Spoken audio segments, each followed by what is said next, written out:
Guys, अगर मैं आपसे कहूं कि 2020 का दुनिया का नंबर 1 टीचर अवार्ड इंडिया के गांव के सरकारी स्कूल में पढ़ाने वाले एक टीचर को दिया गया है तो शायद आप लोगों को यकीन ही ना हो, लेकिन महाराष्ट्र के सोलापुर गांव के रंजीत सिंह दिसाले जी को यूनेस्को ने ग्लोबल टीचर अवार्ड 2020 से सम्मानित किया है।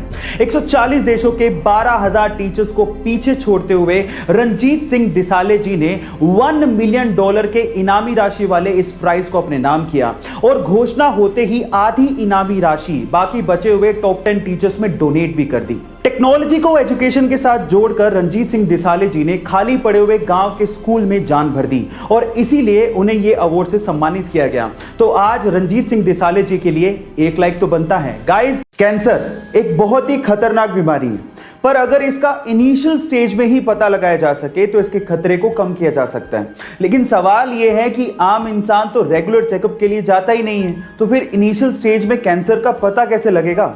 लेकिन अगर आपके पास कुत्ता है तो आप इसका इनिशियल स्टेज में ही पता लगा सकते हैं। कैसे? मैं आपको बताता हूं। रिसर्च के अनुसार यह पता लगा है कि जिस इंसान को कैंसर होता है उसके शरीर से एक स्पेसिफिक गंध आती है जिसे कुत्ते बड़े आसानी से सूंघ लेते हैं और अजीब व्यवहार करने लगते हैं। तो अगर आपका कुत्ता आपसे अजीब व्यवहार कर रहा है तो आप समझ जाइएगा कि आपको डॉक्टर के पास जाके चेकअप करवाने की जरूरत है ना ये अमेजिंग फैक्ट। लेन रिचर्ड नामक एक ऑस्ट्रेलियन बंदे को रोड पे एक जोई यानी कि एक बेबी कंगारू अपने मां के शव के पास मिला। उसकी मां की मृत्यु कार एक्सीडेंट की वजह से हो गई थी। अब वो उसे अपने घर ले आया। उसने और उसकी फैमिली ने उस कंगारू को बड़े प्यार से पाला। उनकी प्रॉपर्टी में बने एक बड़े से फार्म में वो कंगारू खेलता रहता था। एक दिन लेन अपनी प्रॉपर्टी में घूम रहा था, तभी अचानक से एक पेड़ का तना उसके सर पे आके गिरा और वो वहीं बेहोश हो गया। तब वहां पर वो कंगारू भागता हुआ आया और तब तक चिल्लाता रहा जब तक उसकी फैमिली ने लेन को ढूंढ नहीं लिया। गाइज, ये बेजुबान जानवर वफादारी का कर्ज निभाना बहुत अच्छे से जानते हैं। आपका इस घटना के बारे में क्या ख्याल है? चैट सेक्शन में जरूर लिखिएगा। एक बंदा जो 10 साल तक बस कंडक्टर रहा और फिर उसके बाद लगभग 4 साल तक वो ट्रक ड्राइवर्स के साथ घूमता रहा उन पे डॉक्यूमेंट्री बनाने के लिए, और उसके बाद उसी डॉक्यूमेंट्री को भारत की तरफ से 8th डॉक फेस्ट अवार्ड के लिए भेजा गया और उसके बाद उस डॉक्यूमेंट्री मूवी ने इतिहास रच दिया।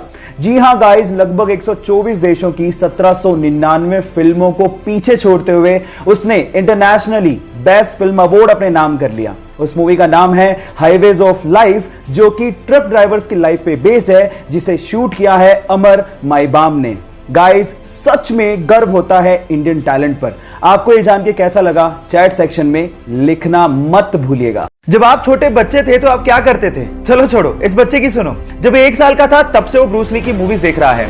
अपनी टाइमिंग ब्रूस ली के जैसा करने के लिए उसने ब्रूस ली की सारी मूवीज चार्ट डाली और 4 साल की उम्र तक आते आते उसने ब्रूस ली के सारे स्टंट सीख लिए और आज वो लड़का अपने अंगूठे पे पुशअप करता है, अपने हाथ की एक उंगली पे प्रेसअप करता है, अपनी मुट्ठियों पे चलता है और ब्रूस ली के जैसे सारे किकिंग स्टाइल करता है। और आज गाइज वो लड़का इंस्टाग्राम, फेसबुक, यूट्यूब पे छाया हुआ है। यस गाइज, उसका नाम है रेवसे इमाई, जिसे आज लोग छोटा ब्रूस ली भी कहते हैं। वो तो अपने डेडिकेशन के बलबूते पर अपने आइडियल के जैसा बन गया।